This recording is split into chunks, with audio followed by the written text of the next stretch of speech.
ازاي ممكن قرية بتعاني من الفقر والبطالة تتحول لقرية بتصنع وبتصدر وبتاخد جوائز في التميز الحكومي؟ قبل 20 كيلو من الدخله كده في قريه بشندي، واحده من القرى النموذجيه، واحده من القرى اللي واخده جوائز في التميز الحكومي. قريه لها قصه، يعني قريه صغيره جدا. احنا النهارده في قرية البشندي في الوادي الجديد عشان نشوف ازاي اتحولت قرية فقيرة لواحد من افضل الاماكن اللي بيصنع السجاد والكليم في مصر للدرجة اللي بتخليه يتصدر بره. وكل ده ابتدى من تعاون مجتمعي ما بين الناس هنا. الحكاية ابتدت سنة 77 لما احد افراد القرية توفى، بس من كتر الفقر اللي القرية كانت فيه ما كانوش لاقيين كفن مناسب ليه عشان يدفنوه، ومن هنا قرر الحاج عبد السلام السنوسي انه جمع تبرعات من سكان القرية 5 قروش في الشهر من كل بيت لحد ما جمعوا 120 جنيه. وفي سنة 79 أسست القرية كلها جمعية تنمية المجتمع بحلم كبير و3 مكانات خياطة وأوضة 3 متر في 3 متر عشان يصنعوا السجاد والكليم والغزل. اللي ورايا ده المصنع اللي بيتم فيه تصنيع الكليم. ورغم ان زيارتنا كانت يوم جمعة في الأجازة إلا ان الست فاطمة أخدتنا في جولة في المصنع عشان تورينا عملية الإنتاج من البداية للنهاية. في حاجات برضك بنطبقها بالاعشاب اللي هو من القرط والحلبه والكرتدين والشاي والكركم، الحاجات دي ده صوف ده حقيقي. الجزء بتاع التصنيع ده بصراحه فيه حاجات بتتصنع فوق رهيبه، كلها طبعا حاجات لسه ما اكتملتش، بس ما شاء الله حاجات الوان واشكال مختلفه. في فوق بقى مكان كده في الاخر بيحكي تاريخ الجمعيه وصور للناس اللي ساعدت وزاره المكان. في اوضه هنا بيبقى فيها الحاجات اللي خلاص في المرحله الاخيره بتتجهز. شفت السجاده الجميله دي، الاستاذه فاطمه اللي كانت معانا هنا قالت لي ان دي مثلا بتاخد في حدود سنه شغل.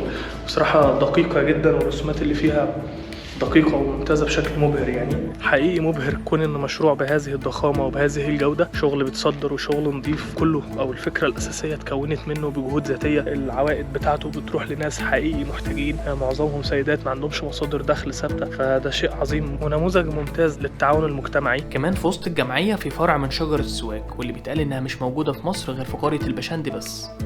كمان هنا في صوب مزروع فيها بعض النباتات اللي هيستخدموها في انتاج الكليم، عشان يبقى قدام يبقى في اكتفاء ذاتي هنا في المصنع بكل حاجه يعني. وبعدين اخدنا جوله للشراء في معرض المنتجات الموجود جوه الجمعيه. والمكان نفسه المعمول فيه المعرض شكله جميل جدا، معمول بنظام القباب، واللي فيه اشكال والوان مختلفه من شغلهم، سواء الكليم او السجاد او حتى الملابس اليدويه. عبد الله، انت عارف السجاده اللي انت ماسكها دي كام؟ بكام؟ توقع يعني 200 جنيه. 12000 جنيه. كام؟ 12000 جنيه. بس ليه بقى؟ يعني دي حرير، معرفش هتبقى ظاهرة قوي ولا لا في الكاميرا، بس دي خيوط حرير وفيها غرز، يعني رهيبة 12000 جنيه. دي أغلى حاجة موجودة هنا مقارنة بحجمها يعني. وبجانب مصنع الكليم والسجاد، الجمعيه كبرت وتطورت مع الوقت. كل التطور والمشاريع دي ساعدت في القضاء على مشكله البطاله اللي كانت بتواجه القريه، والقريه تعتبر من القرى القديمه اللي بتحس فيها بتوقف الزمن، وده بسبب ان معظم مساكنها مبنيه بالطوب اللبن وشوارعها مفروشه بالرمال الصفراء على الطراز الفرعوني القديم. المباني القديمه في القريه هنا لسه محتفظه بكل حاجه، لسه مبنيه بالطريقه القديمه وبالمواد البيئيه اللي كانت مبنيه منها كل بيوت الواحه. في لوح كتير مكتوب عليها قريه محافظ عليها، ودي حقيقي دي من القرى اللي ما زالت الى الان محتفظه بكل معالمها. البيوت القديمه زي ما هي، بل في بيوت كتير منها ساكنه.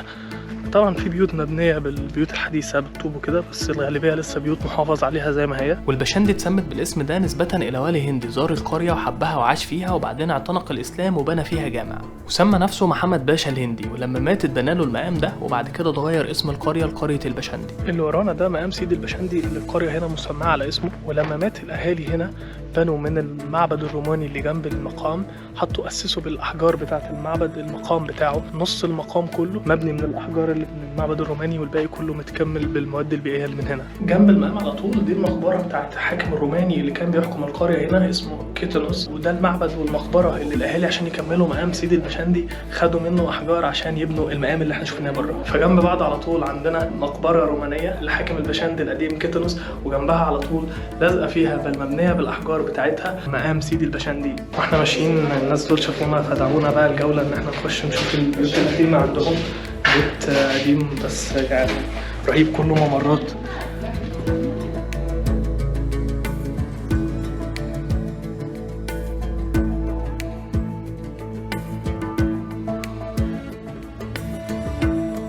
مش عايز اقول لكم في فرق مثلا 10 درجات حراره اقل عن بره. كل المنطقه هنا اللي جنب المقام بيوت قديمه زي البيوت اللي ورايا دي.